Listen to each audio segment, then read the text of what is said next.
Hello everyone and welcome back to yet another groundbreaking theory. On this channel we delve into the deepest, darkest pits of the universe in order to solve every mysterious circumstance that humans come across. Today we're moving from FNAF content for a while as we begin to dissect the new hit short film Goo, directed by Harrison Bullard and starring Liam Irwin.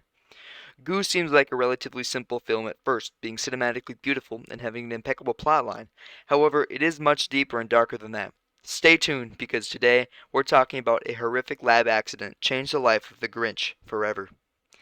If you're an amateur gooist or have no knowledge whatsoever about the film that swept the nation, let me fill you in. Goo is a series of short marketing videos made by Dr. Dick Stiffens in order to sell his miracle drug, Goo. Goo can heal your skin unlike any lotion and can even make you better at making friends. This is not to be confused with Faz Goo. Now, Goo is secreted by a being called Gloopy. Gloopy eventually attacks the Doctor, as many of you may know. What happens after the attack is unknown. Does he manifest himself inside Dr. Stiffens? Does he return to playing Fortnite? We don't know yet, but in about a week, I'll have a theory for you. We do know one thing. Dr. Stiffens has Gloopy in his basement. Why, you may ask? Well, here is a history behind the mysterious goo-creating monster. The Grinch was the last of his kind after the race war of '59, which resulted in the destruction of his home city and his species. Dr. Stiffens resided in Whoville for some time, and the locals informed him about the Grinch. Interested, he attempted to make contact with the creature, to no avail. He tried again and again, until he decided to bring the Grinch a gift. The Doctor brought the Grinch a Carcano Model M91 TS, one of his prized possessions, but giving the Grinch the rifle was necessary in order to make contact with the creature. After several years, the two became close friends and colleagues.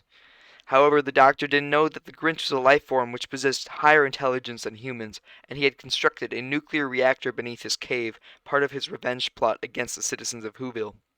One day in 1968, when Dr. Stiffens had gone into the town of Whoville, the ground began to shake. A massive explosion shook the land, shattering windows and knocking down small children. Stiffens looked to the horizon, where a cloud of smoke rose to the heavens. He rushed back, only to find a disfigured Grinch whose fur had liquefied, melting and caking all over his body.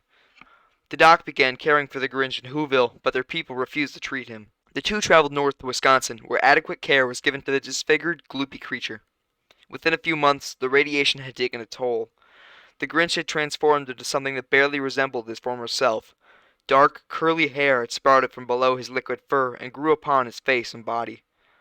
The liquid kept coming from within his body, but it didn't stop at his fur. Liquid began seeping from inside of his mouth, and he filled nearly 1 bowl per day of green saliva.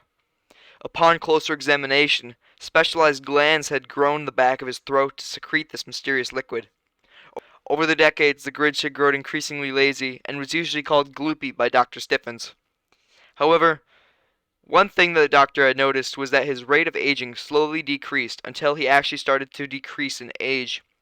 He decided to begin bottling up the saliva to use as a skincare product for himself. The liquid kept coming, however, and he couldn't use it fast enough.